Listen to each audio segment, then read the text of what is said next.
Okay, cool. So see this friends, I will once again pick up my draw.io and I'll create a new diagram. I will start with a new diagram. I'll give the name as PWC week 2, PWC white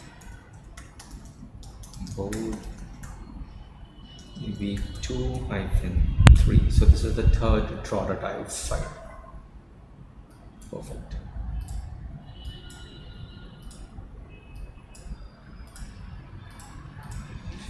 Okay, so you see the very first topic that we are supposed to work on is right. So the very first topic that we are supposed to work on is very interesting. We have been writing our code. Okay, but instead of that, what I'm going to do is let's first talk about the APIs. What do you really mean by APIs? And then we will get into Swagger. Right? So we need to understand, in fact, three topics today. One is the API, and the second is Swagger, right? And the third is Sonar. So these are the three things that we will be doing. Actually, for the agenda, there are two things, but then I cannot immediately jump onto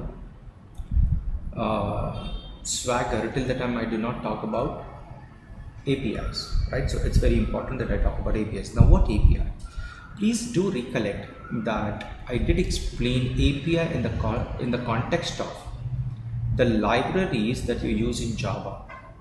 You remember we talked about Jdbc API, we talked about GMS API. Well, we did not discuss in detail about GMS, but I said GMS was also one of the APIs. We did talk about APIs like JAAS, Java Authentication and Authorization Services. And I also did share with you there is something called jcp.org. jcp.org. This jcp.org is where you get all the GSRs. GSRs is Java Service Request. And first comes in GSR, and based on the GSR, industry experts, people from Oracle, IBM, quite a few other companies, top-notch companies, they come together, the chief architects of these companies, they get together and then they work on the service request, and based on that, they design the APIs. So the APIs are here, right? All the APIs are listed here, they are documented here, they are available for download. The implementations of the API are not here. The APIs are listed here and the APIs can be downloaded. What are APIs here in the context of Java library? I repeat, in the context of Java libraries, what is an API? API is something that declares the list of interfaces, that has interfaces, that declares the set of services that the implementation will have to provide.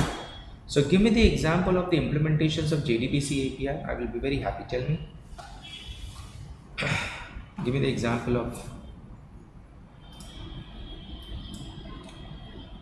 implementation of Jdbc API. We have used one of those implementations. No. We have used one of those implementations of data. Jdbc is from Spring. That makes my life easier to work with Jdbc. Jdbc by itself is an API which I can use in plain Java. What provides? Give me an example of the implementation of Jdbc API. No, that's very bad, Abhijit. We are not talking about web APIs. That's what we will be doing next. No. Okay, so these are the list of so prepared statement connection. These are the interfaces. I am asking for the implementation. Java.sql also, Anand, contains the APIs, the listing of APIs. What listing of interfaces? I'm asking about the implementation that we have used for Jdbc in our application. Tell me.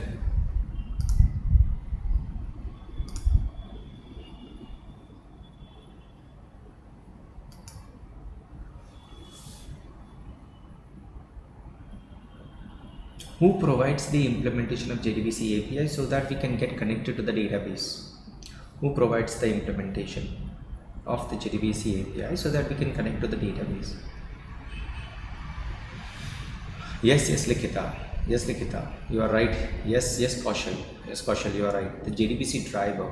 So which Jdbc driver did we use? Yes, yes, Rakesh, the JDBC driver. So which JDBC driver did we use?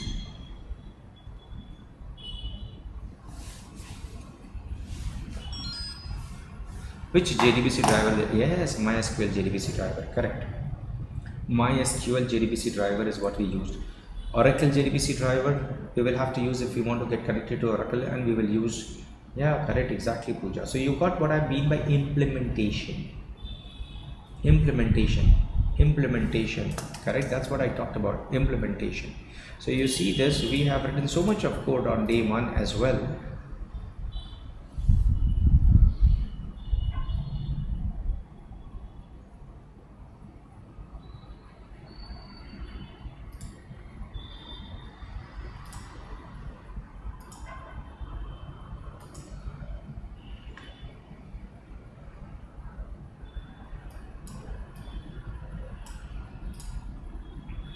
Okay, I had committed a lot of code, isn't it? This is yeah, correct. This is that another demo application. So that's fine. I think file open. Okay, I have many projects here.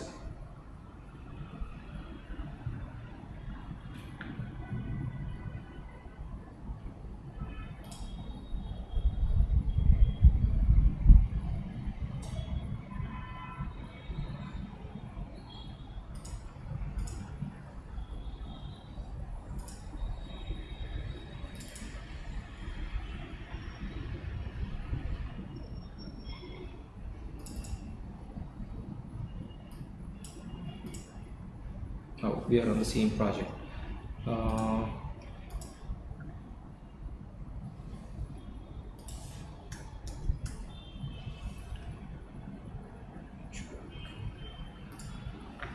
I think this is the one.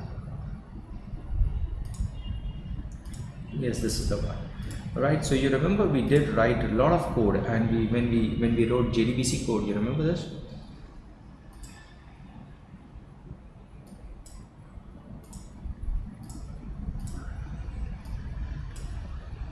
Where is JDBC code? Yeah. So you see this, we have got JDBC code here, and we have written all of this code. And please recollect the kind of driver that we have loaded. We have loaded the driver for MySQL. And we did have in our pom.xml file something configured. You remember this in the Maven? You know, when we go to Maven, you've got dependencies, and MySQL connector jar was one of the dependencies. You remember this? So this is the driver that we plugged in. If at all we wanted to work with Oracle, we would have plugged in the Oracle driver and so on. So what I'm saying is these are the APIs. JDBC is an API, GMS is an API.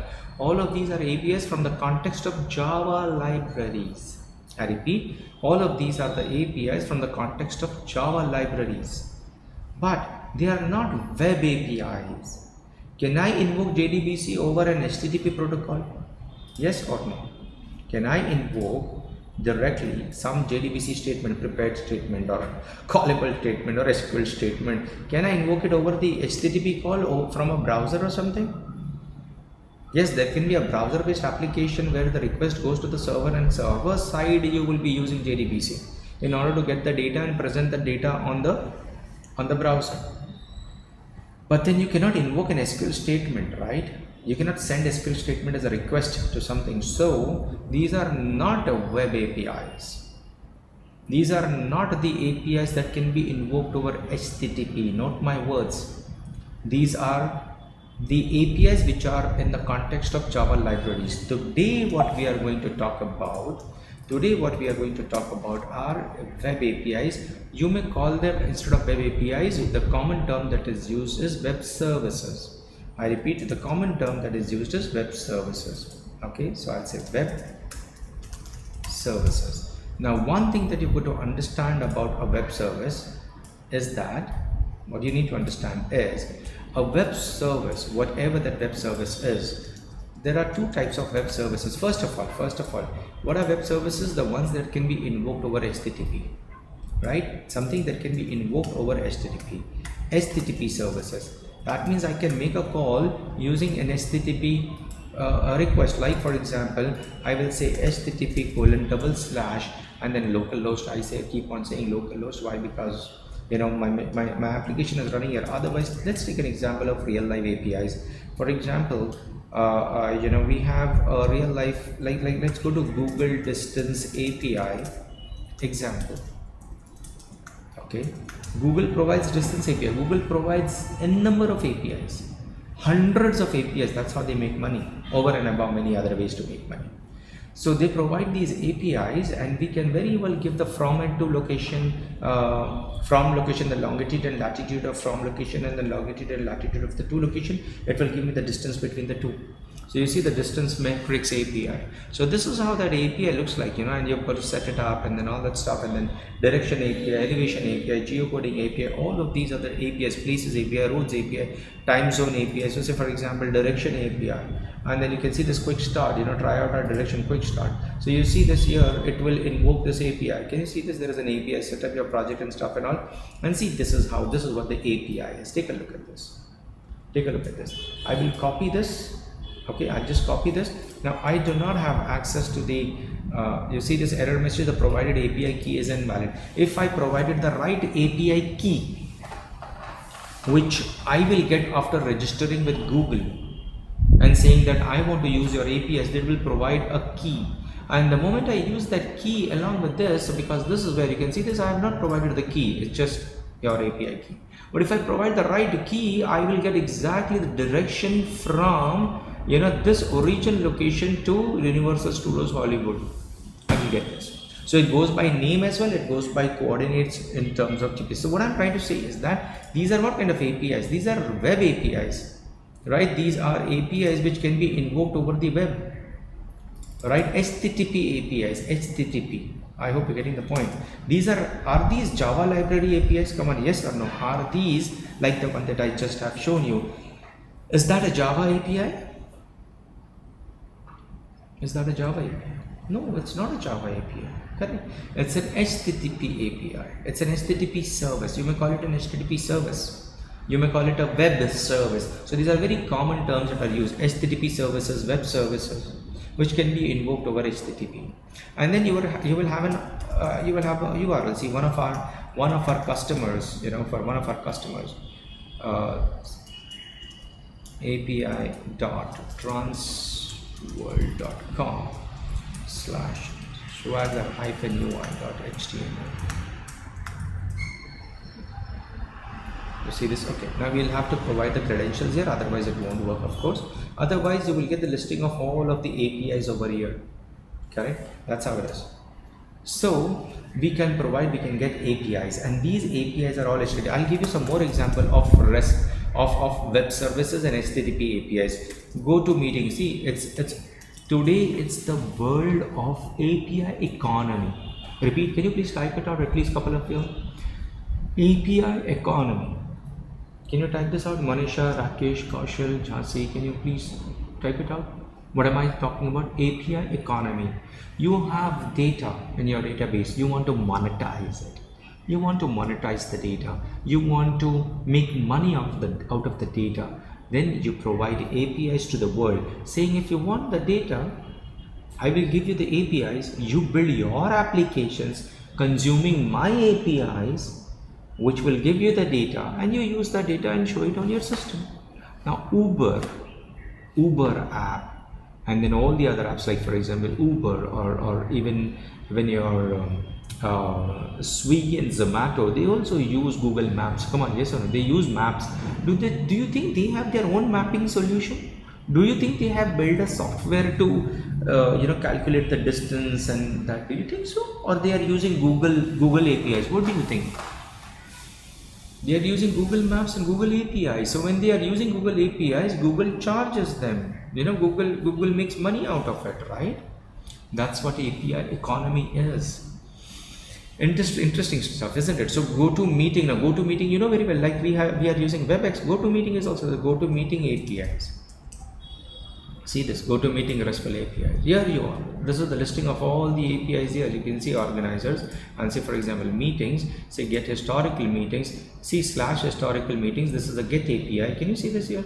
And this is the list of all the JSON data that you will be sending and receiving and all that. Very simple. Now maybe this appears to be complex, but this is the first time you are looking at it, and hence it appears to be complex, but otherwise actually it's not complex. It's very easy and very simple. correct? So once they provide you with the authentication, it will be easier for you, and I mean it's a cakewalk for you to invoke this API. So are we talking about APIs in the context of Java libraries, or we are talking about the APIs in the context of HTTP services? What is it? Are we talking about HTTP or Java libraries? Today we are talking about HTTP, web service. Yes. Very good. HTTP service, a web service. Very good. Very good. So I can say HTTP, and in real life, of course, when you build APIs, you will be rendering those APIs over HTTPS and not HTTP, but in general we call it HTTP service. You know, it is needless to say that it is going to be HTTPS. Of course, and once I put it in production, it is going to be HTTPS. That S stands for socket secured layer, right? Secured socket layer, right? It stands for secured socket layer. So what happens is that the data between the server and the client is encrypted, and no one can do eavesdropping. No other program can read the data that is in transit. Otherwise, you enter your username and the password, you enter your credit card details and stuff. Someone has written the program on the internet, and they can sniff, right? So but that is not possible with HTTPS. Well, not impossible, but it's nearly not possible, right? So hackers can do anything. So you have got HTTPS based services, or you can say it's just simply HTTP services, and whatever the URL is. So I may say, you know, API dot, I'll say trainer.io, correct? See, this is one of those APIs, you know, that I have published. API.trainer.io. Correct? So this is what it is. Now web services are of two types. I repeat, the web services are of two types. One is SOAP based services, and the other is RESTful services, REST services. Now you must know this very well, friends. What are these two different types of web services? One is SOAP and the other is REST services. Both are of type same. They are both of type. So I say generalization. Okay, I got a UML.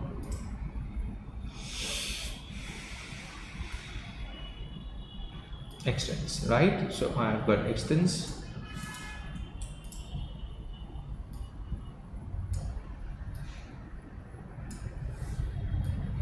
Right, this extends and this also extends. So both are of what type? Both are of same type. Both are of type.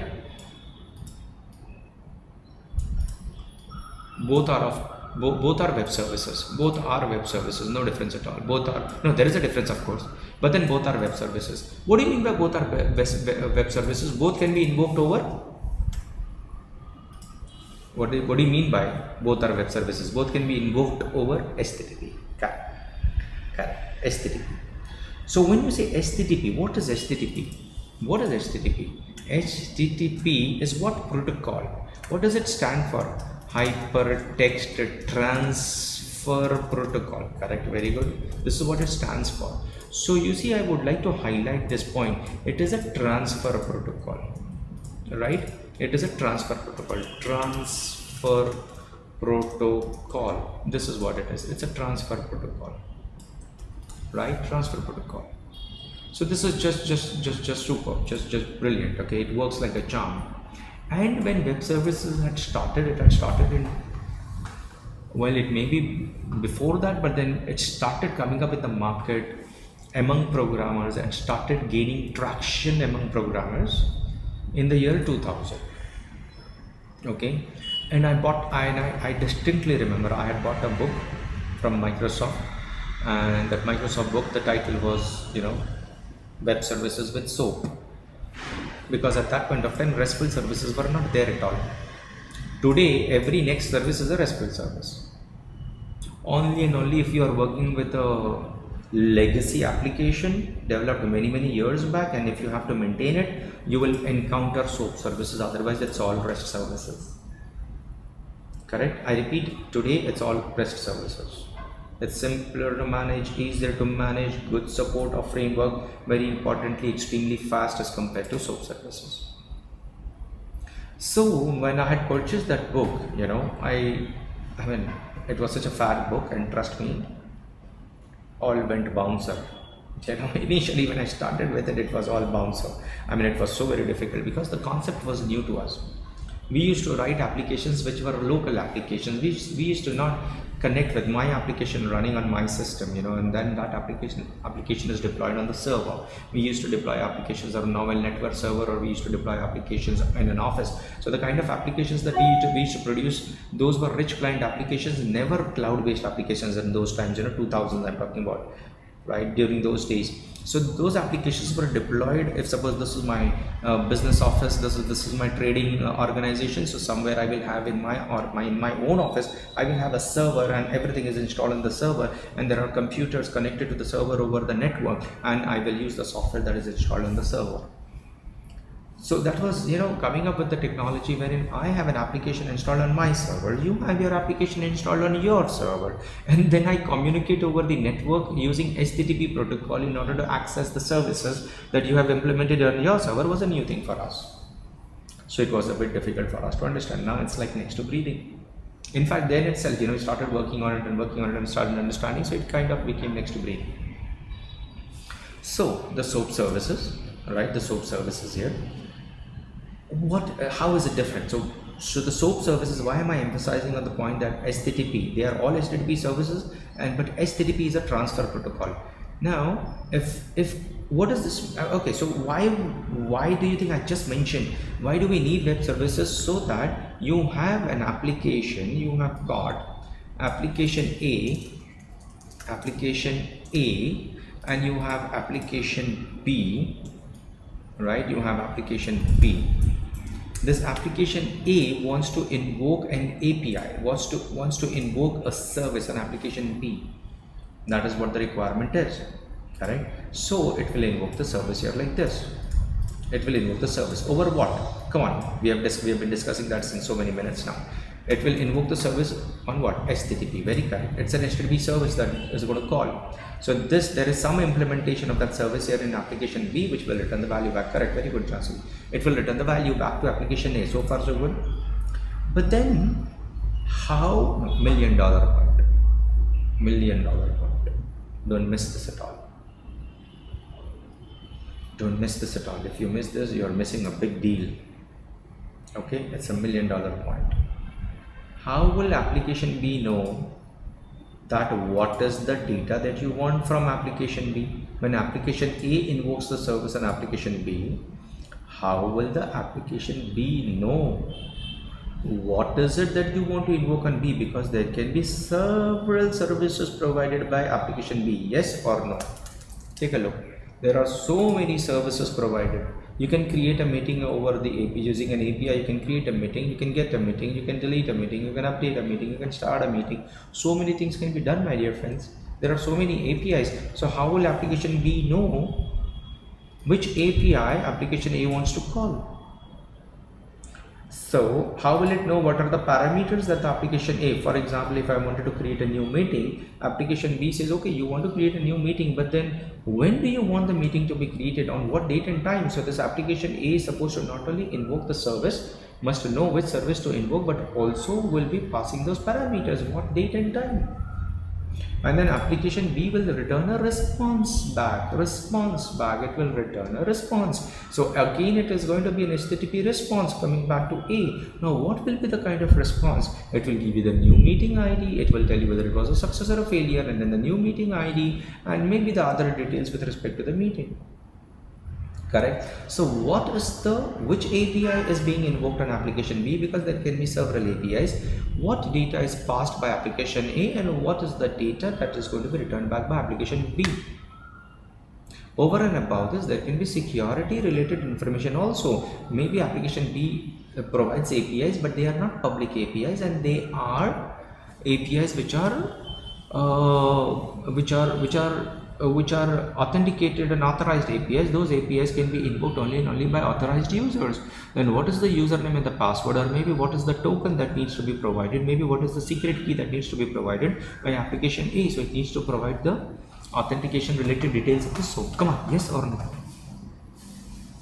I hope we are all on the same page. We are all on the same page. Correct. So A needs to invoke a service on B. A needs to invoke the service on B. Which service? So it needs to pass a message to B. I repeat, on HTTP protocol over HTTP. I repeat, over HTTP. In that HTTP URL, in the body of the request. Now you know what is a request body. Come on, say yes. So this is going to be an HTTP request, isn't it? This is going to be an HTTP request. Let me make this as 14. Right, so this is going to be an HTTP request. All agree? And I hope you'll all remember there is something called request body. You can send data in the body of the request if the method is equal to post. You remember this? If the method is equal to post, you can send the body of the request. So in the body of the request, application A will send a message to application B.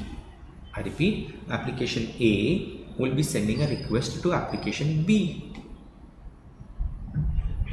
And what that request would be, what that message would be in the request body?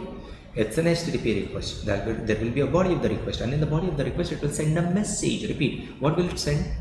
What will it send? I'm saying, what will it send? What is the term that I'm using here? Message. It will send a message. What that message will contain? Which API to invoke? What parameters will I be passing? And what will be the response that I'm expecting? Correct? All of this information is going to be sent in the body of the request in the message, and that is called the message will be sent. That message is nothing but the body of the request. And that message, one last final critical point. Don't you think A and B must shake hand and confirm on the protocol of the message? Come on, yes or no? That in the message, if you say this, I understand this. If you say this, I understand this. If you put this, I understand this. There must be a handshake. Come on, yes or no? They must conform to the standards, right? They must conform to a particular protocol. You all agree? Otherwise, while constructing a message, because the application B is agnostic of who's invoking the service. It can be application A, it can be application 1.1, it can be application D, whatever. Any of these applications would send a request, and this can be an application, your application, whereas this can be someone else's application. So it doesn't care who has built that application. It doesn't care who has built that application. It cares about that when the message is sent in the body of the request, the message must be must follow the protocol that B understands. So they need to standardize on the protocol. Yes or no? You all agree? They must standardize on the protocol. Come on, yes? They must standardize on the protocol. So that protocol is what? SOAP protocol. And what would that protocol be? What would that protocol be? SOAP protocol. Okay. So what would that protocol be? Is it a transport protocol or a messaging protocol? Tell me, is it a transport protocol or it is a messaging protocol? Fast. It's a messaging protocol. So SOAP is a messaging protocol. SOAP is a messaging protocol, right? And what it stands for? Simple Object Access Protocol. Okay, it says simple. See, this is how you will read it. Simple Object Access Protocol. Simple Object Access Protocol. Why they call it simple? Because actually it's not simple. They call it simple, but then it's nothing. There's, at least till date, I don't find it simple. I don't find it simple at all. So you got to have a SOAP envelope, and then you got to have the header of the SOAP message, and then you got to have the body of the SOAP message.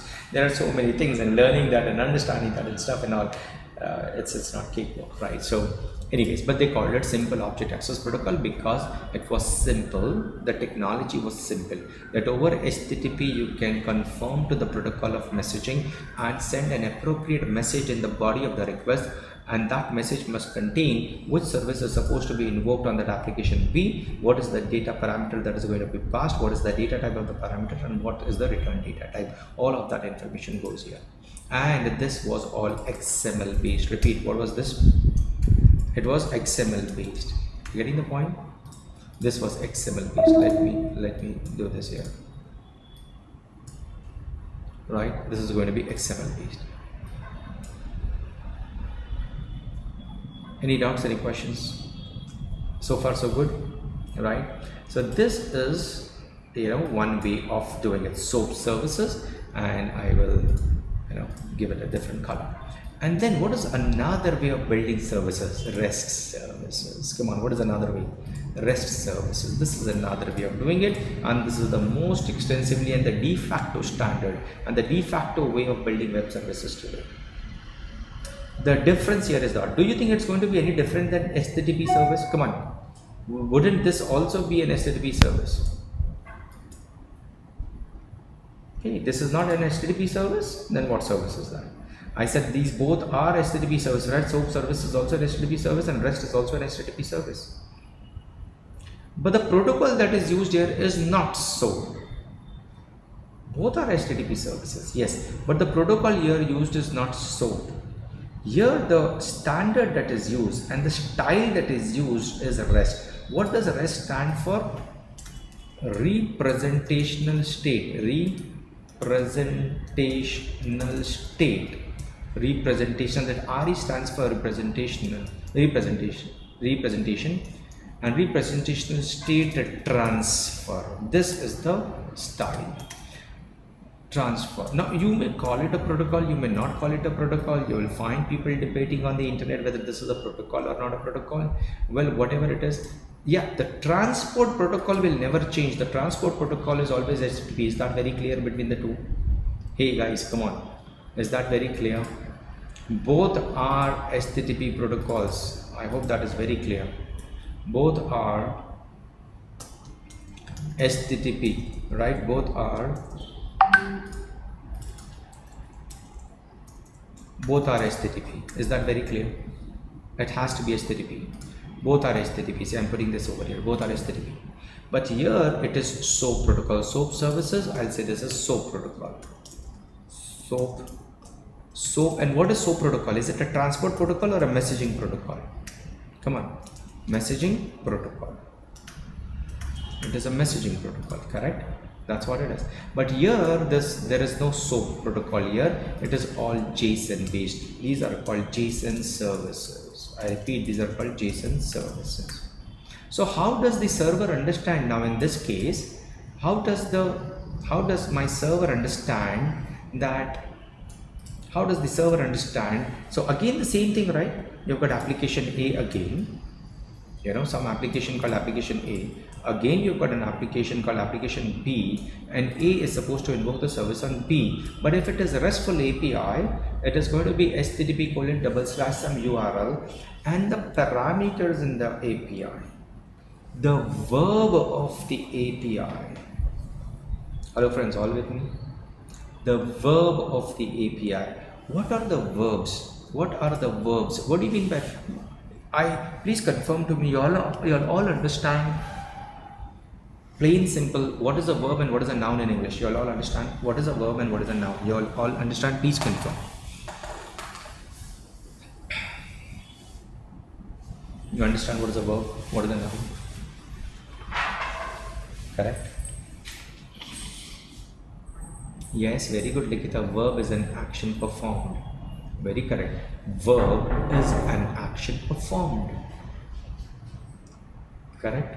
So when you work with RESTful APIs and when you work in HTTP world, when you work here, it was always used to be post. Please see, it was always used to be post, because you are supposed to send the message in the body of the request. It has to be post.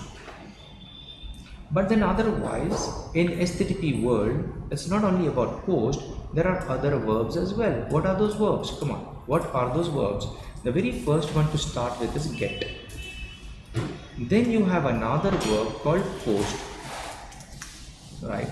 And then you have yet another verb. You remember form method is equal to post, you remember? And when the request is sent to the server, so it's going to be post. Yes, correct. Then you have another verb called put, and then you have another verb called delete, right? Then you have another verb called patch, and there are some others as well. Patch. All of these are verbs, right, friends? All of these are verbs, and they are HTTP verbs, or they are better known as HTTP methods. Repeat, what are they known as? HTTP methods. You see this? This is what I'm going to put over here. These are HTTP methods, right? What are these? These are HTTP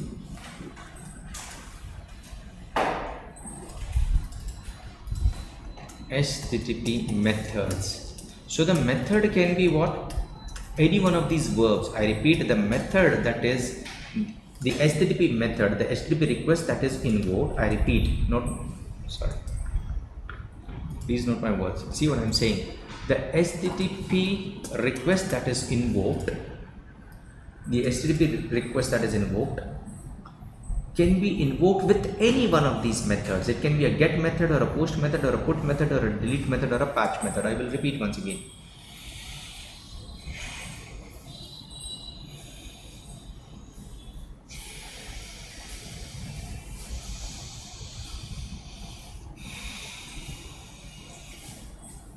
Right?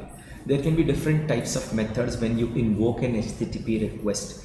When you invoke an HTTP request and the whatever, when you invoke an HTTP request, right, a HTTP request, the method can be either get or post or put or delete or patch. And don't you think these are verbs? Come on, yes or no? These are all verbs. Get is a verb, post is a verb. These are not nouns, these are verbs. Correct? So when application A invokes a service on application B, it will certainly be an HTTP request, but not necessarily post. As you can see, in this case I said post, but here this is going to be either HTTP get, or it can be post, or it can be put, or it can be delete. See this? It can be delete, or it can be patch. Okay, it can we are not going to discuss patch. Leave it. There is nothing advanced about it, but still I will have to, we will have to discuss a lot, to understand what is the difference between put and patch. People are still not clear on what is the difference between put and patch. So what I tell them is that, and what the world would otherwise tell them is that, agar clarity nahi hai, if you do not have the clarity, go ahead and use put, forget about patch. Chhod do abhi usko. But then otherwise, these are the most commonly used verbs. In other words, these are the most commonly used methods. I repeat, the most commonly used methods: get, post, put, delete. These are the most commonly used. So when application A invokes a service on application B, and if I say the style is RESTful style, then in that case any one of these verbs. When you say get, that means application B is supposed to return the data back, right? It is supposed to not change the state of the system. It will not update. It will only and only return the data back. Clear? Any doubts? Come on friends, any doubts? I'm saying get means it will only and only return the data back. It will not update the state of the system. That means it is not going to fire an update, delete, or insert in the database. In other words, not necessarily that application B will have a database, maybe it is working with text files or whatever it is, but it will not update the state of the system. Get will never update the state of the system. Get will always get the data for you. Is that very clear? What is more important is not that it will get the data for you, but more important is that it will not update the state of the system. Is that clear? No, it's not clear. Sharmila, do you have any questions? In case of a get, it will update the state of the system? No, it will never update the state of the system. It will only get you the data. Correct? Okay. In case of post, it can very well return the data, but also update the state of the system. Post will always update the state of the system. It may rarely happen, and you may have a good reason to get the post fired. I mean, what I mean to say is that the client here, this is the client, Okay, this is the client and this is the server, because this is serving the request. When I say server, I'm not talking about physical server. Conceptually, this invokes the service, this provides the service. So this is the client, this is the server, right? Okay, not that this is a physical server necessarily, because this also can be physical server, isn't it? Okay, so the point here is that post, more often than not, it will 99% cases it will update the state of the system and get the data back. Put also the same thing. Put will not, so post will typically create a new data. Post will create, it will update the state of the system. I'm saying update the state of the system, but it will end up creating, adding something new to the system. In case of put, also it will change the state of the system. It will update the state of the system, but it will end up modifying something that was already existing. You getting the point? You're getting the point? Post, put, delete, and patch. These things will update the state of the system, right? These things, sorry.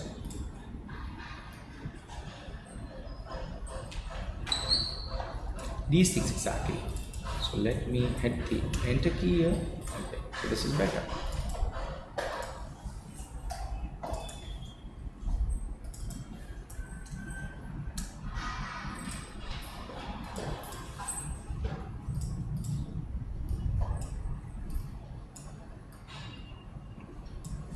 Correct. So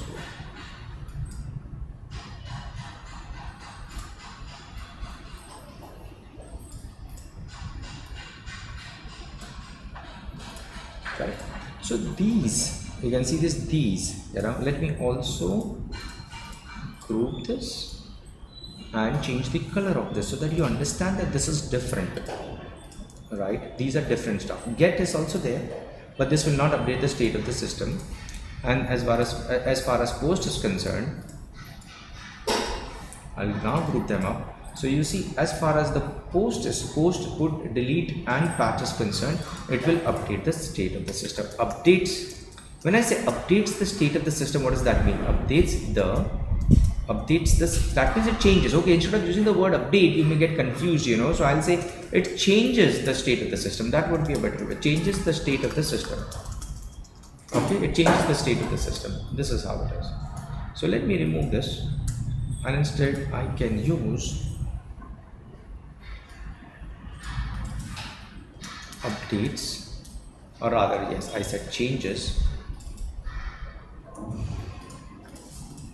the state of the system, right? I'm removing this from here. It updates the, changes the state of the system. It changes the state of the system. So I think it's not needed. This is okay. Changes the state of the system. So far so good. So far so good. Post, put, delete. But then what is the difference between post and put? If all the four are changing the state of the system, what is the difference between post and put and delete? In case of post, I'm writing it here. In case of post, it will end up adding something new to the system. That means if you wanted to create a new customer, what is it that you will use? Post or a put? Come on, tell me. If you wanted to, yes. And in case of put, what will put do? It will modify, you may call it update or modify something that is already existing in the system, correct? Something that is already existing in the system. That's what you know a put will do. What would delete do? Come on, tell me. What would delete do? So very easy now. So very easy. Delete that is something that is already existing in the system. So you see this now. Forget about patch. मैं निकाल ही देता हूँ so that there is no confusion. So you have post, put, delete. So here you see post will allow you to add, you know, you will use, not allow you to, you have to implement things in such a way. So post represents something that would add something new to the system. Put modify or update something that is already existing, and delete is going to delete something that is already existing in the system. Yeah, correct. That's how it is. So this is how, this is what a RESTful service is all about. And what is the protocol? Now you say, Shakir, you said that messaging protocol SOAP is used, and that is said in the body of the request, and that specifies which is this API that is supposed to be called, and what is the data that is supposed to be taken, sent, or taken back, payload that goes into the request, and then the response that is going to come back. What about the specifications of all of those things? So here also that is done. But how is that done?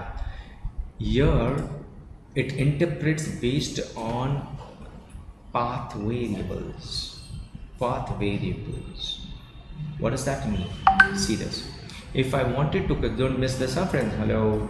You miss this, and if you don't understand this, it is as good as you have not attended this training. And that will be really very bad.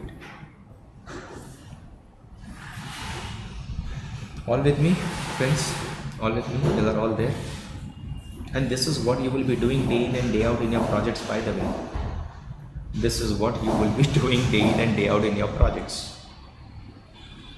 Correct? So please, you've got to listen to this very carefully. Very important stuff. So see how things really work. How does application B get a message that what is it that the application is supposed to do when this API is called? So see, this is how it is. If it's a get API, now let me change the color. If it's a get API, okay, if it's a get API, and if the URL is http://localhost or whatever is the domain :8080, as I said, it can be api.trainer.io, api.something-else.io. Okay, just hold on, friends, please.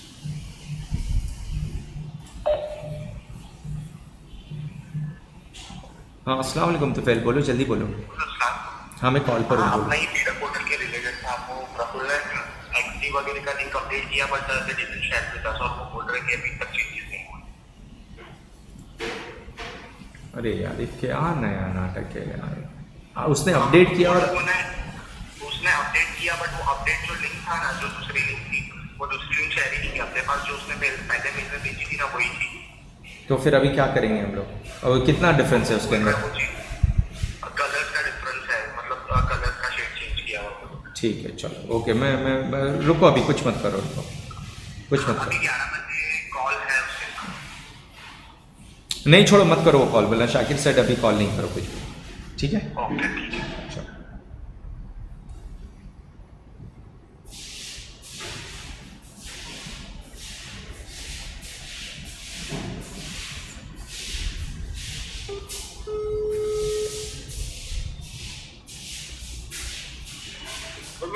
Hey good morning Prabhakar, I am sorry to disturb you Prabhakar, लेकिन अभी हुआ ये है कि जो link हम लोगों को मेल में शेयर किया हुआ था, वो लिंक के हिसाब से एक्चुअली देख के पूरा बनाया है। अभी now Prafull is saying that latest updated कुछ है जो शेयर नहीं था, और उसका लिंक अभी इसने प्रोवाइड किया जिसके अंदर there are differences of colour. अभी कैसे करेंगे यार, ये तो कभी ख़त्म होने वाला ही चीज़ नहीं है। तो ज़रा एक बार आप देख, आई एम नॉट सेइंग हाँ ज़रा प्लीज़, और ऐसा नहीं कि Prafull is wrong, may be हम लोग मिस किया होगा, वॉट एवर द केसेस। आप देख लो, अगर if it is deployable let's go in production. क्या कर सकते हैं अभी, देखते, या तो कर देंगे हम लोग, नहीं तो कर देंगे, ठीक है? हाँ, मुझे बताओ। हाँ, मुझे, हाँ ठीक है, please, thanks so much, thanks. Okay,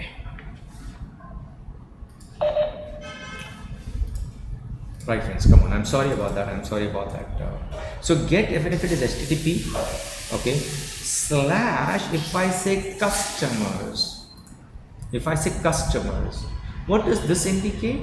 I want to get the list of all the customers, because I'm saying this customers, you know what this customer represents? So see, REST stands for represent state transfer, okay?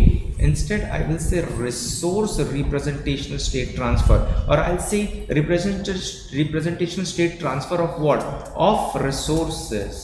That's how I will read this, of resources, representational state transfer of resources, or you may call it resource state transfer.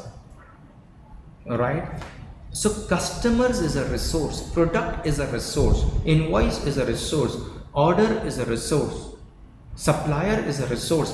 These are business entities, these are business entities, these are entities, these are resources on the server. What do you put in the database? Come on, chalo, aap batao. What do you put into the database? If it's a trading application, if it's a banking application, you put customer in the database, you put account in the database, right? You will have all account related details, the account number, and then the title of the account, or the name of the account, and who's the beneficiary, who's the owner of that account, I mean who's the main person of that account, and blah blah blah blah, on which date it was opened, and so on. So all of this you store in the database. That's the resource. That's exactly what the resource is. Correct. So you have these resources which are stored in the database, and those are the resources that needs to be obtained on the by the client API. So it needs the list of customers. So this is how the URL will go, and it is supposed to be plural. I have seen many people violating the principles of REST API. They do not give proper URLs and proper signature. This is the signature of the API. They do not give. They, you know what they do over here? They write get customers. Throw that person out of your team. If you see someone doing this, throw him out. Even if he's your okay, even if someone senior is doing it, ask him to submit his papers. Right? I'm sorry for being so harsh. I don't like this at all. I mean, how can you violate get customers? How can you say get customers? This must never be a verb. Resources are always nouns. This can never be a verb. Get customers is a verb. You already have a verb out here, my dear friend. You already have a method specified here. You don't need to say get here. You can just simply say customers. Not you can. You must only say customers.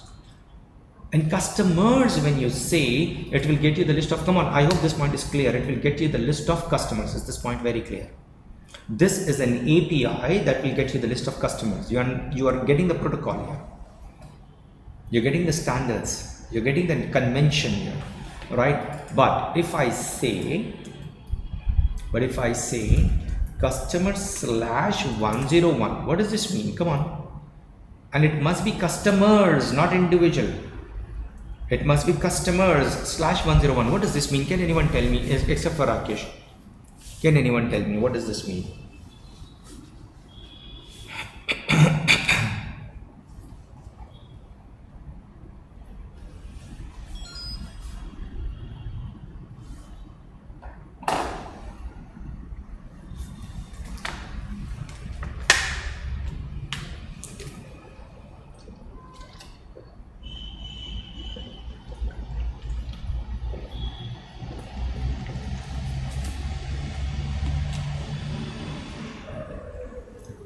Yes. Get how many customers? Multiple or only one? Get me one single customer object from customers. See, this is plural. Please note, this is plural. From the resource customers, get me one customer, the ID of which is 101. This ID out here represents the identification of the resource. Whenever you have a path variable, this is called what variable? Repeat. All 22 of you all must write it down. Only then I proceed further. This 101 is known as a path variable. Write it down. It is known as, yes, very good. Yes, yes, yes, yes. Correct. Very good, Chandana. 101 is known as a path variable. Well, 101 represents the or 101, that's a part of that's a path variable. Yeah, I mean it's a variable. Now here it is hard coded. I'm saying 101, but this will go as a path variable. You're right, path variable. Yes, this is a path. This is the path. Why? Because it is the path of the URL itself. It's a path of the URL itself. It's a path of the URL itself. Now, so you got my point. What is this supposed to return back to me? Okay, this will return all customers. Okay, all customers. When do you use path variable? See this now, and this will return to you a customer with ID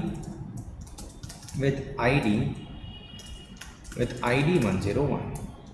Clear? Right? This is clear. This is clear. Now, suppose you want to get the list of all the customers, but only those which are from Mumbai. Address is equal to Mumbai. How will I write this? Come on. How will I write this? I'll say customers. Will I say slash Mumbai? Yes or no? Will I say slash Mumbai? Yes or no? Anand, not visible. What is not visible?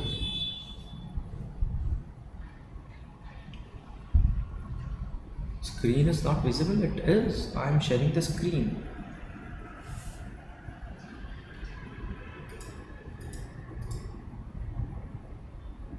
It's visible, right? It's visible. Okay, so now tell me, will I say slash Mumbai here? I want to get the list of all the customers which are from Mumbai. You rejoin, Anand, rejoin. Anand, please rejoin. Come on, rest of y'all, friends, fast. HTTP localhost 8080 slash customers. I need to get the list of all the customers where city is equal to Mumbai. Come on, tell me. Tell me.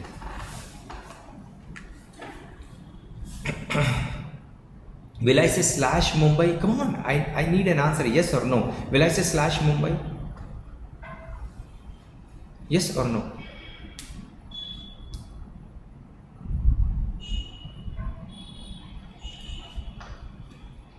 If you say I shouldn't, yeah, very correct. No, I will not give slash Mumbai. Why? Why? Because is Mumbai the part of the identification of customer? Is a customer uniquely identified by address? Is customer uniquely identified by address? So when a particular property of a resource is not the part of unique identification of that resource, you will never ever, I repeat, you will never ever have that in the path variable. You will have it as a query parameter. I repeat, you will have it as a query parameter. What does this mean? You will say question mark address is equal to Mumbai. This is how you want to do it. You got this, my dear friends? Please check this. What will this do? What is this going to return to me? All customers where address is equal to Mumbai. I hope you're getting the point, my dear friends. Clear? I hope this is clear. Any doubts, any questions?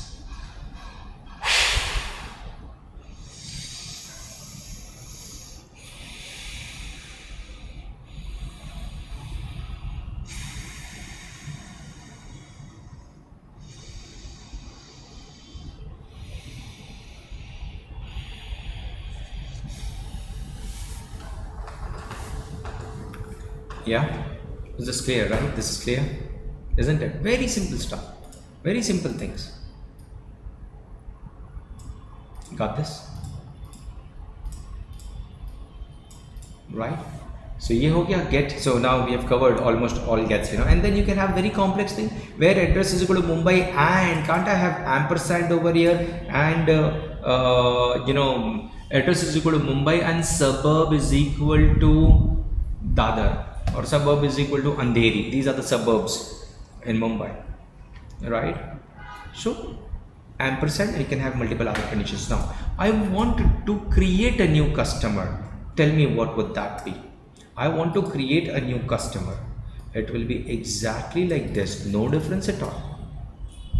I'll say create new customer, but tell me what will be the verb.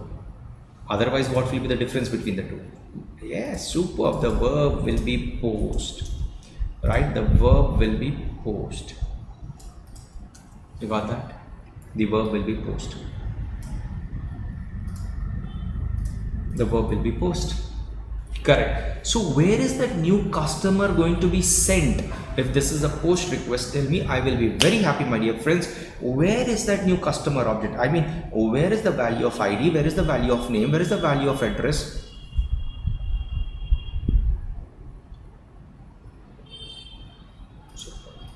Super. and it will be in the body of request. All the customer data will go, very good, very nice, brilliant, will go in the body of the request, right? It will go in the body of the request. I will put it over here. The customer data will go in the body of the request, right? Let me change the color here. It will go in the body of the request, right? This is how. And if suppose I wanted to change, oopsie,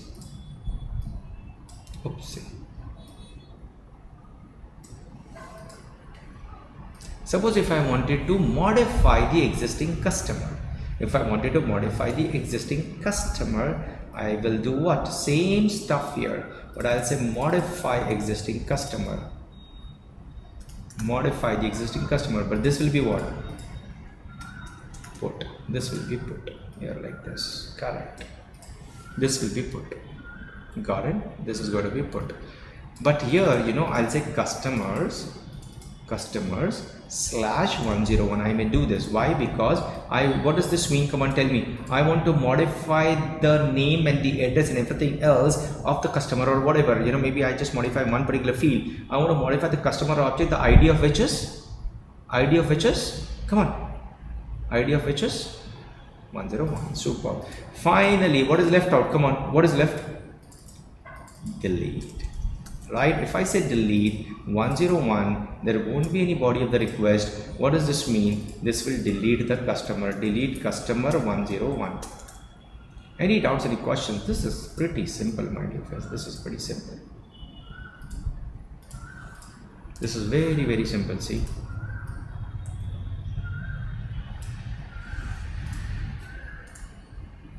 This is very, very simple. Take a look. Any doubts, any questions here, friends? Tell me. Do you have any doubts, any questions on what we have discussed?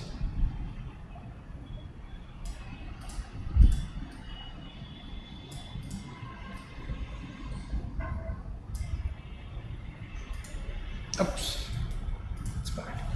Okay, I'll keep this as it is. Right, friends, tell me any doubts, any questions. This is okay, right? If you have any doubts, absolutely feel free to ask.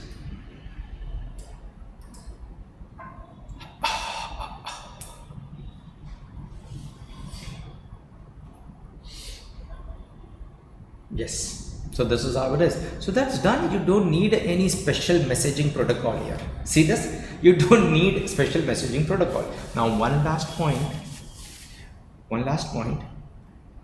So here it is supposed to return a response back with a list of customers. Yes or no? What I have highlighted, what I have selected, this is supposed to return to be the list of customers. Come on, yes or no? Okay. Here I am supposed to send the new customer object, correct? Here I am supposed to get one single customer object, correct? Here I am supposed to get one single customer object. Am I right, my dear friends? Right? One single customer object, isn't it?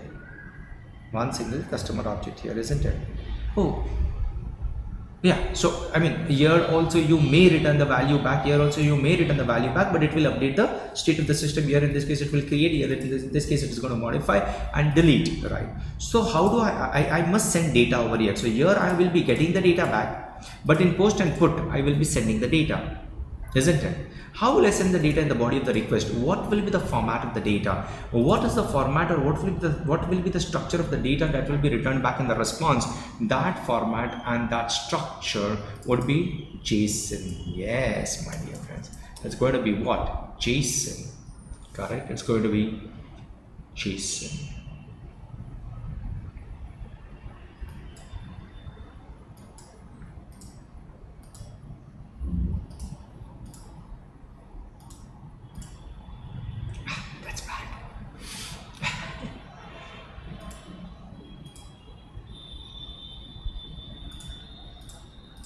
That's going to be JSON.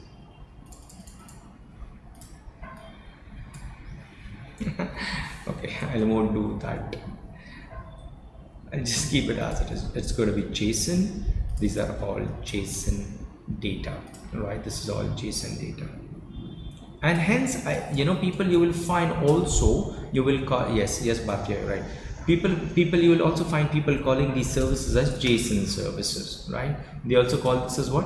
JSON services. So people call these as SOAP services, right? People call these as SOAP services here, and these are known as JSON services. So I'll just copy paste here, and this is known as SOAP services. Correct? You see the difference here, friends? You see the difference here? Correct? That's how it is. That's exactly how it is. Yeah, perfect. And you know the JSON, right? I mean, it's so very simple. JSON is so very simple. There is a specific format of that JSON. If it's an array, then it's a square bracket, and then within that you will have values. And that value can be string value, integer value, or whatever, or it can be an object. Now, what is an object? Object is always denoted by open and close bracket, right? Curly brace brackets, and then you've got properties colon in the name of the value. You can always try your hands on JSON here like this. Online JSON editor. You see this is very powerful and very, very fantastic. You see, this is an example of JSON. You see this is an object. Within an object there is a property called array. This is an array, boolean, true, false. These are properties. I can see, if suppose something like a customer, so if I have to return the list of customer, right, so this will be an array, list of customers, many customers, so it will be an array, and within that you will have you will have customer id is equal to, so I'll say id colon 101 comma, I'll say name colon, I'll say IBM, this is how it will look like, comma, and I say address colon, I'll say Mumbai, right? That's how it is. And then comma, another object right over here, and I'll say ID. Let me copy paste.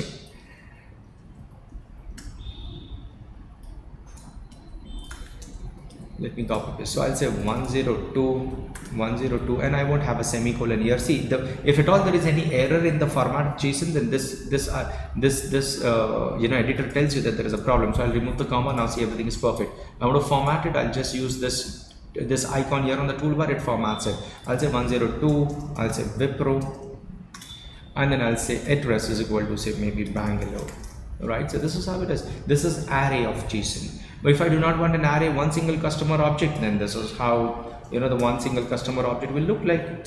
This is how one single customer object will look like. Or else if it's an array of customer object, this is how it looks like. Can't I have array within an array?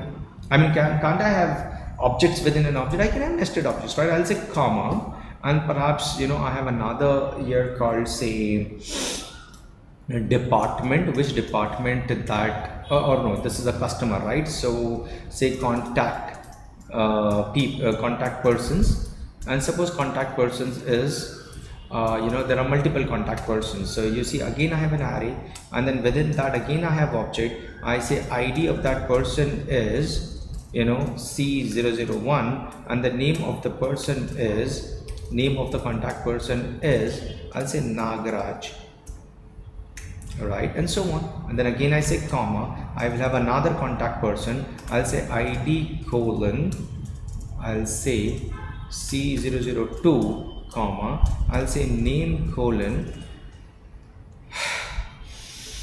I'll say naam de do, quick naam de do, Rakesh. Okay. Correct. This is how it is. Okay, so I'll say comma. अब यहाँ पे कुछ गड़बड़ है, So see here there is so instead of comma it is supposed to be colon here, and then I say format. You see this is how it is. So you can always have nested objects, right? This is what JSON is, JavaScript object notation, right? This is what it is. So they are all JSON services.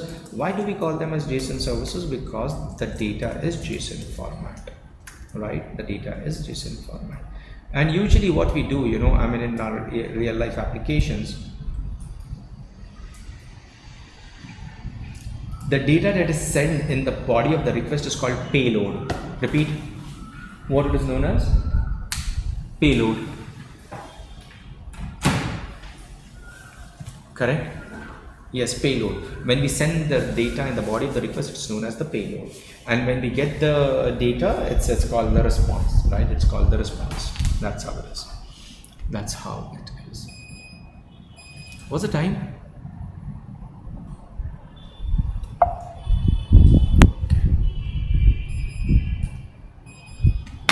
Perfect, that's how it is. So now, yeah, correct, very good. So now what we are going to do, we are going to build, yeah, 1050, thanks Patrick. So you see what we're going to do is we've got to now learn how to build our RESTful services. Let's talk about this, and let's talk about how to build RESTful services. Okay, so what I'm going to do, I'll say IntelliJ idea, and I'm going to go back to the same project. Which project? The one that we built, Spring Training, you remember? So I'll say file new, and I'll say project from version control. Yeah. Do you all have any questions, any doubts? Do you all have any questions, any doubts?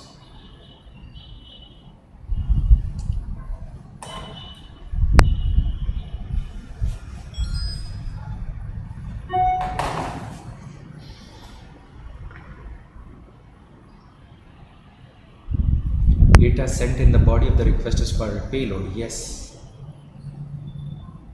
Any questions, any doubts? So I will pick up the same application that we had done yesterday, right? We finished yesterday, correct? Or rather we were working on that yesterday.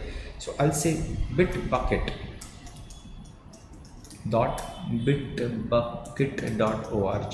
slash mslc hyphen trainers slash I'll say springtraining.git. I hope this is the right URL. So we have projects playground, no. So where will I create this? I'll create this in trainings. So I'll go to Shaka and I'll go to training or trainings.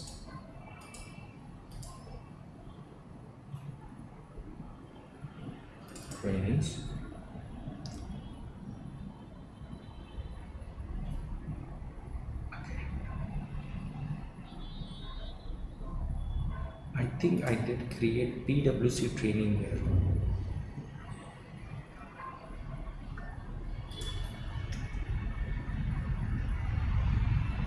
No, somewhere I had created PWC trainings.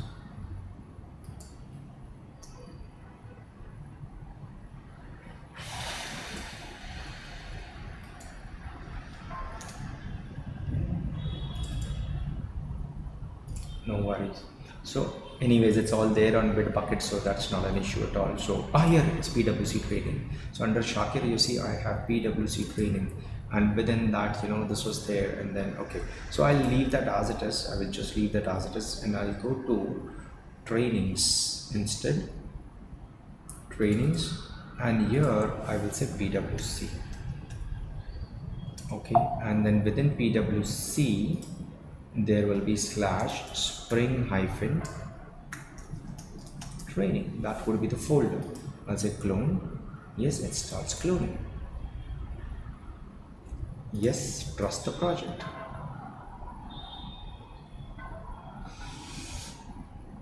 You say get.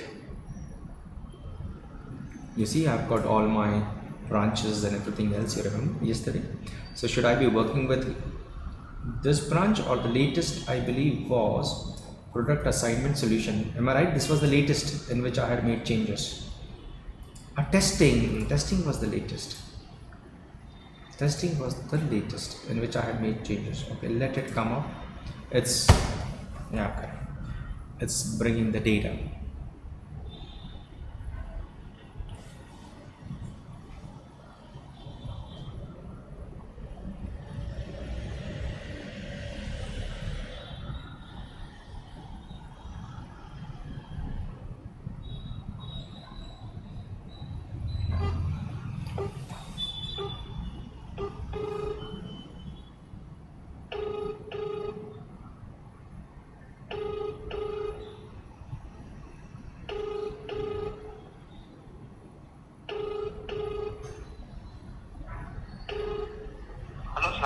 Assalam. Tufil, I spoke to Prabhakar, so please don't do anything. He will talk to Praful and he will come back to us. Okay. Okay. All right. And tell me, was it our mistake? I mean, very honestly, you tell me, was it our mistake? Did we miss the latest link, or he did not? मतलब वो लोग ने last time जो link share किया था ना, उसके बाद वो लोग ने चेंजेस किए, बट वो लोग ने आप लोग को वो लिंक ही शेयर नहीं किया अपने लिए, ना वो लिंक भी अपडेट किए जो शेयर की थी, ना अपडेटेड लिंक की. And you can prove this, right? एक second Do you have that email in which they had sent the link and the one that we worked on? मैं last one the link जो वाला था ना वो है मेरे पास है ना शायद You sent me 1-to-1 आप मुझे forward करो या 1-to-1 आप मुझे forward करो वो email. Okay?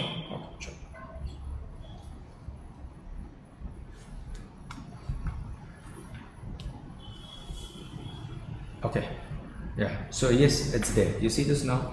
I've got Spring Training here, I've got SRC, I've got main, and I've got Java.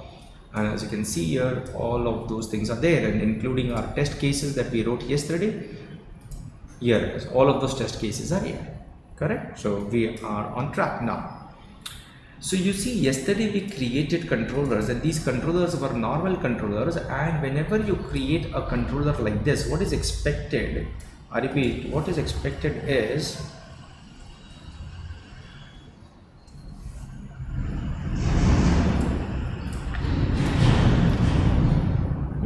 so what is expected is that you write your, these are not supposed to be in @controller classes. These are not supposed to be, note this point very carefully. @controller classes in Spring are not supposed to be APIs, the ones that we talked about. They are supposed to be URLs that must serve HTML response. I repeat, they are the URLs which is supposed to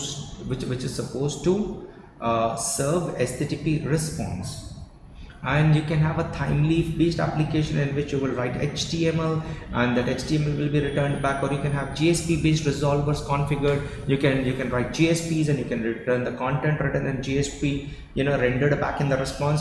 All in all, this controller is for HTML, rendering HTML, not APIs rendering JSON. मेरी बात समझ में आ रही है आपको बराबर? You're getting my point? Yes, please confirm. You're getting my point? Correct? Right? So these URLs here and the implementation here in customer controller or any such controller which is annotated with @controllers, they are typically supposed to, though they can, but no, they are supposed to return back what? They are supposed to return back HTML. They are supposed to render HTML. And you can use any one of those, frameworks, technologies that are there, which helps you to render HTML. You can do that. Correct? You can do that. Correct? But not for the APIs. For APIs, you've got a better way of doing it. And what is that better way of doing it? You can, instead of, now we'll keep this controllers as it is. Instead, I will create a new package and I will give the name of the package as, instead of controller, I say REST controllers. See this. I say REST controllers, and in the REST controllers, I'll say Java class, and here I'll say customer REST controller. See, the name of the class I'm giving is different so that we can differentiate between the two. Right, here you go. Got this? And what will I annotate this with? Controller or @REST controller? Should this be @controller or this should be @REST controller? What do you think?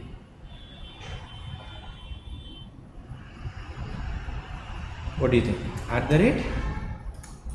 Yes, @REST controller. This is what it is supposed to be. Correct? This is what it is supposed to be. Right? And then what we do here is, that our objective, the objective that we will have, the goal that we will have of writing the methods here is that when I write my methods here, when I write my code here, I will be writing my APIs here. I will be implementing my APIs here, which are supposed to be RESTful APIs. This is a REST controller, so RESTful APIs. And what is RESTful API supposed to render? Ideally, I would say, typically, what it is supposed to render? HTML? Yes, it is supposed to render JSON. It is only supposed to render data. Correct? So you would say, then where is the HTML? Then if it just simply renders the data, how does this technology work? So, using REST APIs. Okay, see this. I would like to explain this to you. This is so very interesting and cakewalk. So what happens is that you build your Spring based application on top of Tomcat. अरे रे रे, ये क्या हो गया?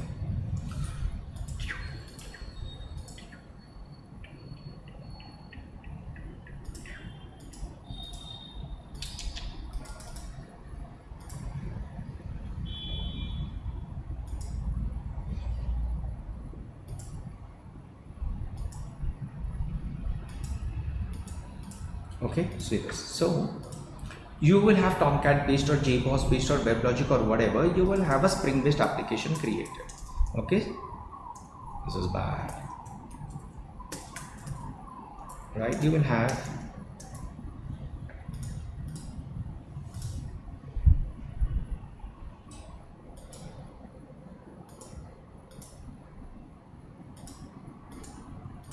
right. So you will have Tomcat based application running on top of Tomcat, but you will have a Spring application running. Okay, Spring application running. Now this Spring application that you are running over here, right? This Spring application, it will have what? What will it have? It will have REST APIs. Come on, isn't it? It will have RESTful APIs. You will have REST controllers implemented. Isn't it? REST controllers, many of them, not one but several REST controllers implemented. Those REST controllers in turn will make a call to what? Come on, what will it make a call to? It will make a call to services, business service classes. Come on, yes, you remember this? Business services. Correct, yes, very good. And then business service in turn will make a call to what? Come on, DAO classes. Very good, Sabash. I'm loving this. And then DAO classes in turn will talk to your repositories. Okay, repositories, that's how you have, right? That's what you do. So it's not going to be just one, but several of them, REST controllers and business services and DAO classes and stuff. Correct? And this REST controller is supposed to render what? So when the request is coming from here, so this is your application, this is your browser, this is a mobile application. Here you are sending a request. Correct? And from here you are getting a request. Correct? And these REST controllers, and these REST controllers are supposed to, so they will send a JSON object in the, because they are going to invoke the REST APIs. Correct? REST APIs, REST calls, I will say REST calls, right? So from here also you will be making REST calls, right? REST calls from a mobile app as well, you will make REST calls. So REST controller will return what? HTML? No, it will return data. It will return data. You got that? And you know what is the style and what is, and again, it's nothing new. It's not happening. It's already happened, right? Since many years, we have stopped writing codes on server side which renders HTML. I repeat, we have stopped writing code server side. We don't write code over here usually in order to render dynamic HTML. We don't do that. Correct? Instead, we have different servers on which we have pure HTML and JavaScript based application, and those applications are rendered to the browser. So those applications come from a different server, not from the Tomcat server. Perhaps that comes from an Apache server, Apache web server. Apache web server. This is not Tomcat. Or maybe there is something called Nginx server. There is something called Nginx server. Nginx. Sorry, I don't use it much. Nginx server. Yeah, Nginx server, right? Nginx server, right? Nginx. So you have Nginx server, right? All of these are web servers, plain Apache or Nginx server. These are web servers, and on this web server, what is deployed on this web server? Pure HTML, JavaScript, CSS based application. It does not have Java at all. And JavaScript is very powerful. We can build dynamic applications using JavaScript. So what is the technology that we use these days? We use Angular. What are these, what kind of applications are deployed here on these kind of servers? What kind of applications are deployed? Right, the applications that are deployed are Angular applications, right, or else React.js application, or else Vue based application, any one of these. There are other technologies as well, or maybe plain jQuery based application in Angular. So these are the different types of applications that are developed. These are called browser applications, and these are called SPAs. Repeat, what are these known as? SPAs, single page applications. SPAs, single page applications. We build single page applications, and that's rendered over here. And that's what is rendered here on the browser as well. But for the browser technology, mobile also. But mobile, we build apps. We build apps using either Ionic or else React Native. Yes, or else we use what? We use Flutter these days a lot. We use Flutter a lot. We are a big fan of Flutter, and then we take pride in working on Flutter. I love this technology, right? So Flutter, any one of these technologies is used. So there are apps here. Now, you know what is an app? You just, come on, I don't need to explain to you all. Apps that you install. So those apps are installed from Play Store or App Store, and then you install those apps over here. So your entire HTML, CSS, and your front end is different technology altogether, not Java, not .NET. Sorry, right? Your front end technology is different.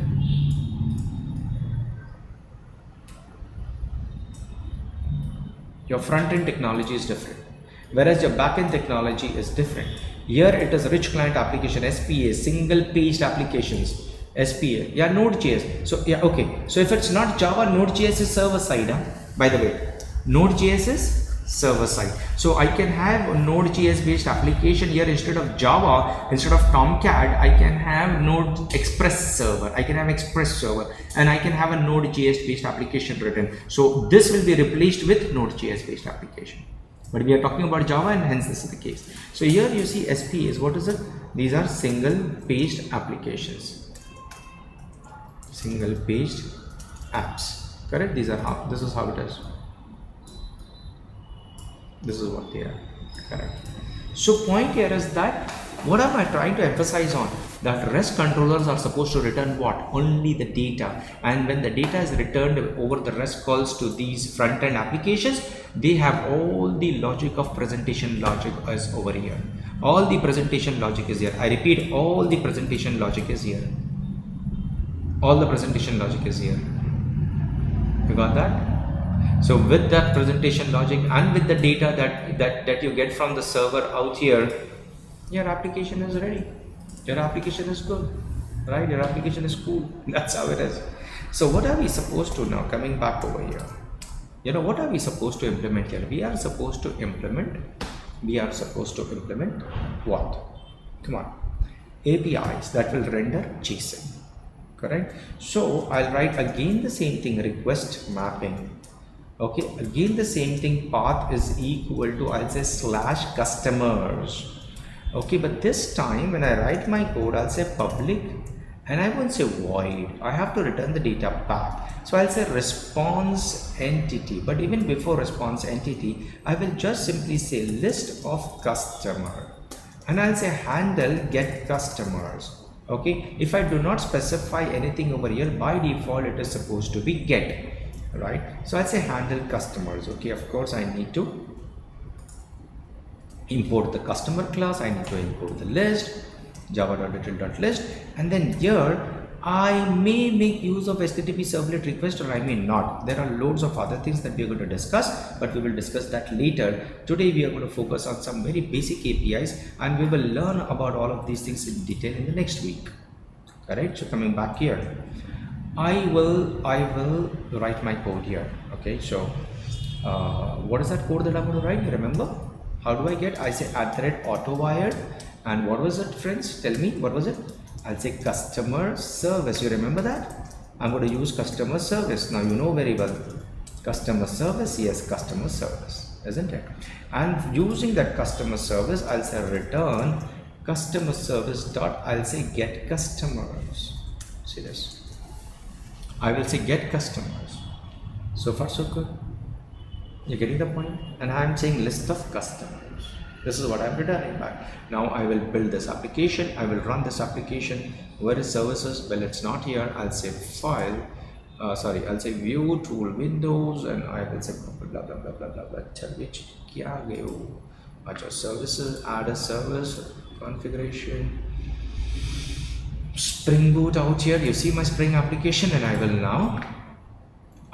There shouldn't be any conflict. I think there will be a conflict, and I'm going to get an exception. Source Java 11 release, target release, file, project structure. Alright, and then so you shouldn't be panicking, right? If you don't get the things running as per your expectations, then just explore. Acha, to matlab, I have the wrong version of, so I go to modules, project 11, paths, sources, 11 dependencies, perfect. Project is on 11, and the project language will also be, compiler language will also be 11. Okay, let me check now.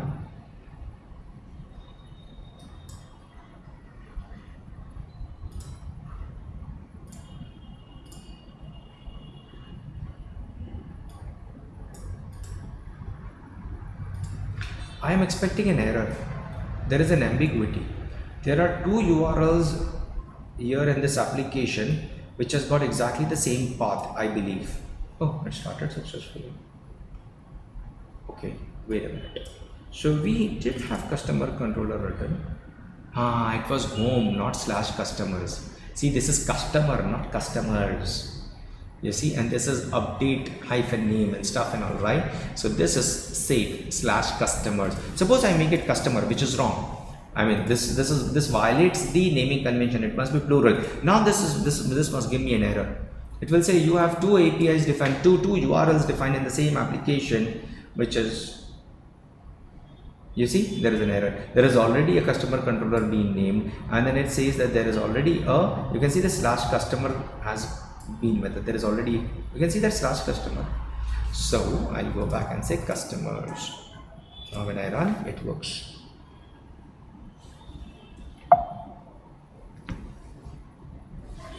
Correct?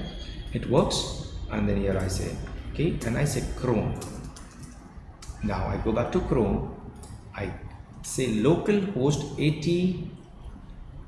I believe this is running on 8081. Yes, correct, 8081. So I'll say 8081 / I'll say customers. What am I expecting to get? Some HTML or JSON? I will get JSON. Here you go. You may not get the JSON the way I'm getting it so beautifully. The only reason is that I have installed a JSON viewer here. There is a plugin available, which beautifies the JSON data in Chrome browser. There is a Chrome that's called JSON View. Can you see this? JSON View is the plugin. If you want to install on Chrome on your machine, fine. If you don't, no problem. You can always go to inspect element. You can always go to network. Just refresh it once again, and you see this. When you refresh this once again, can you see this customers here? And can you see the preview here? You can see this preview. You're getting the JSON data. This is the header. This is the request that you passed. This is the response that you're getting. You see everything else. And in the preview, here you go. You see this is the data that you have received. Can you see this? And what is the type of the data? Please see, it is application JSON. The request header and the data that we have received of type application JSON. The content type is application JSON. So the response data that we have received is of type application JSON. Please see this response. See this page. Got that? That's how it is. Now what we will do is that before proceeding further, I want you to write this code on your own machine. Take the pull, latest pull, create a new branch. Hello friends, please do create a new branch. You know how to create a new branch. Take the pull and then create a new branch. Once you create a new branch, see, from here you can create a new branch. Just I will not commit this code because I want you to write this. Whatever your current branch is, you can always click right mouse button, new branch, and you can go start working on that branch. Go create a new customer controller. Right, see this. This is where I created, okay, not this one. See here, I created a new package called REST controllers, and in that I created a controller class like this, REST controller. See this entire thing here, and then come on, test it out. Please finish this and then take a tea break. So 15 minutes max to max, shouldn't take more than 5 minutes though, but take it. 10-15 minutes to complete this, 10-15 minutes for your tea break. We will be back at 11:45. 11:45 we will be back. I hope that's fine, friends. Is that okay? We're good with this? Okay. Thank you.